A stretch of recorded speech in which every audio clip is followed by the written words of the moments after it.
Hey, what's going on, guys? Roniboney here. Thank you for stopping by. So, I don't know if you guys have seen, but yesterday, Postums, the 343 community manager, posted up a little bit of information about Halo 2 Anniversary on PC. Full disclosure, as you can see on this video, I was part of the PC MCC flight for Halo 2. I tried it out in both Anniversary on the campaign.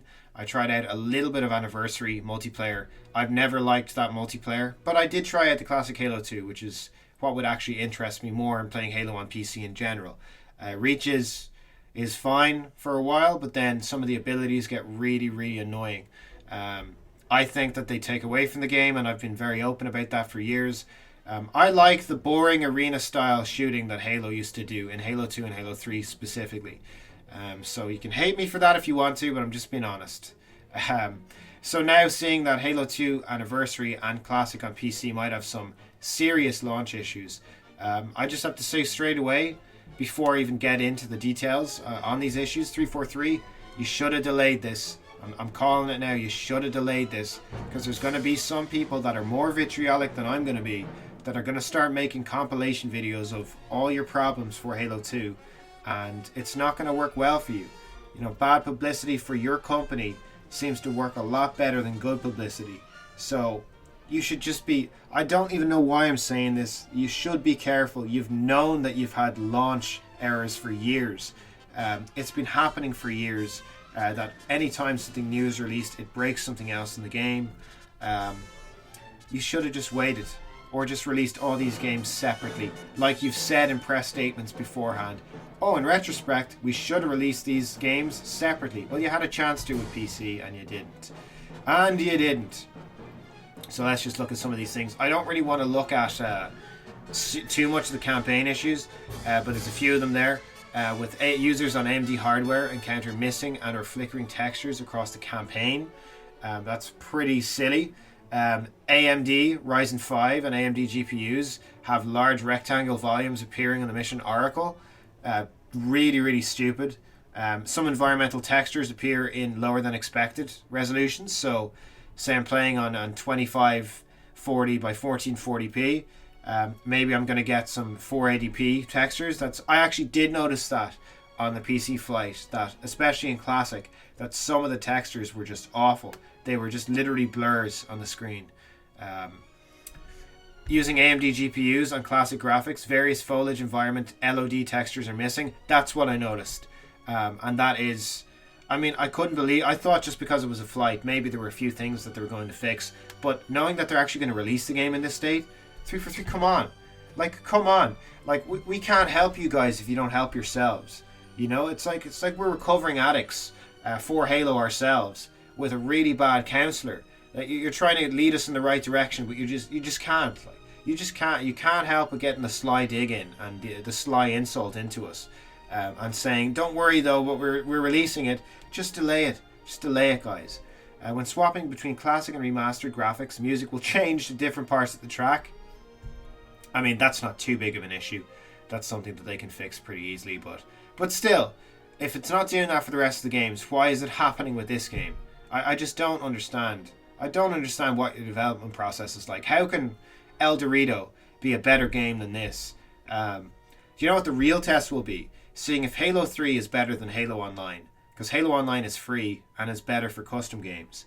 I'm really hoping that Halo 3 can deliver, but look what's in front of me. You know, that's a fool's hope. That's illogical for me to think that way. Anyway, let's get on to Halo 2 Anniversary. There were a few things that the YouTuber or the Twitter handle Moses FPS had highlighted that I think are pretty interesting to really harp on. So I'm going to go into them now. Full credit to Moses FPS, link in the description. So Halo 2, when using voice chat, there is no notification that players are talking. One of the most fun parts about Halo 2 back in 2004, 2005, 2006 was the fact that there was no party chat on the original Xbox. So if you went into a game with your mic plugged in, unless it was muted, you could talk to people on both sides of the fence. So both red and both blue. That was really cool. It really established for me what online gaming could be. It developed communities. There was so much shit talking before Xbox had all these word bans. The stuff that you would have heard in 2004, you will never ever hear again in gaming. And that's something that a lot of people, a lot of OGs that are going to be coming back to play Halo 2 are really going to be banking on. They want that experience. They want to have some semblance of that experience. Even if it's not as good as it once was, they want to have a semblance of that experience. That's why they're coming back. So for some of the newer players, I'm not going to knock on them, because if they love the entire Halo franchise, great. But for some of the newer players that joined up with Halo 4, Halo 5, maybe Halo Reach onwards, you just don't know what it was like back in the day, and why some of us older fans are just harping on a lot to 343 about bringing us the experience that they promised us, not the experience that in their heads they had, without really explaining that out to us, but the experience that they told us to our faces that they would deliver upon. The exact same multiplayer as they said in their 2013 MCC briefing at E3. They said multiplayer exactly the way you remembered it 10 years ago. So they have to deliver. They have to. Here's something as well. Team spawn system does not have parity with original, so people are going to start seeing crazy spawns and feel like that wasn't the way Halo 2 played. Bullet registration is not the same as the original. Come on. This I shouldn't even have to say, but this is something that you should be getting correct. You should be. You know, why have Halo 2 Classic and Halo 2 Anniversary as different engines you can play in the game if the hit detection is not the same? Like, come on. Gamma values are excessively blown out compared to Legacy, so you're going to see some crazy looking colours. Here's one. This is brilliant. The sun is not rendering on most maps and missions. This is ridiculous. This is not... How the fuck can you release this? You can't release this. You know, look at that sentence. Who typed that sentence? Who did it? Who typed that sentence and thought that that was okay to put out to the public? Dear God, we're all in quarantine. Everyone's going to pick up on this. It's not like this is going to go under the radar. People are excited about Halo 2 coming out. This is the first game. This is the first true game of Bungie's real Halo legacy that's coming out again on PC. And it looks like you done fucked it up, as Angry Joe would say. When playing at a higher field of view, textures will appear to pop in more frequently as the LOD distance is shortened. PC players play on a higher FOV. That's just the way it is. You know, it's much easier to see things. I still play on 90 because I played Halo for so many years on console that I just prefer it. But some PC players, you know, mouse and keyboard guys, find it easier to see what's going on around them. If that's what they like to do, that's what they like to do. And this is something that, from the onset, when they started discussing putting MCC onto PC, that this was one of their priorities, making sure that FOV was done correctly. So why is it being released incorrectly? I just have these questions to ask. I hope that they get answered. They probably won't be. I know for a fact that a lot of people won't receive this video the way it's intended, as constructive, harsh criticism on 343 for consistently being inconsistent. So let's get on to Halo 2 Anniversary. Pixelation on shadows can be seen in Anniversary graphics. Forge map lighting is not appearing correctly. Like, why are people going to want to spend time in your game if it doesn't look the way that they're... Why have this on a PC?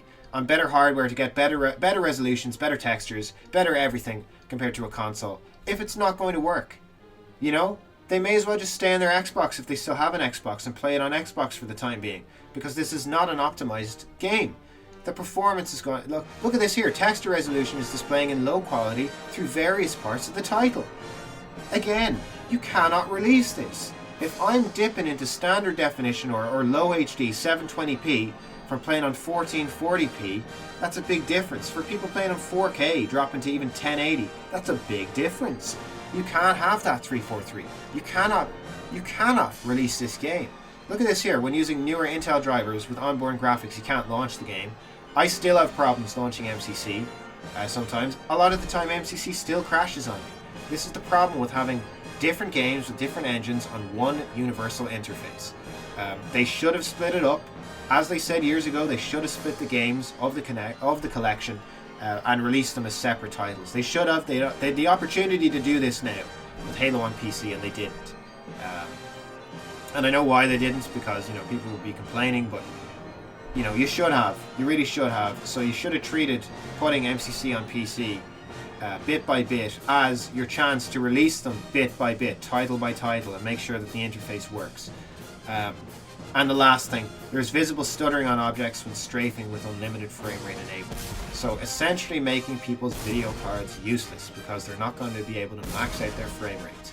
So guys, if you're on PC, you got to use VSync. You got to lock the frame rate to the refresh rate of your monitor. So if you're on 60 Hz, play at 60 FPS, 90, play at 90, etc. I'm not surprised, but I'm also kind of sad that this keeps happening with Halo. Let me know what you guys think about this. I'm going to try this out. I'll let you guys know if I see anything crazy, maybe a few days after Halo 2 Anniversary is released on Steam. Anyway guys, let me know again what you think in the comment section below. Any more news you want me to pick up on or topics that you think should be discussed, please let me know. I'm quite free at the moment during quarantine. So yeah, see you next time. Bye bye.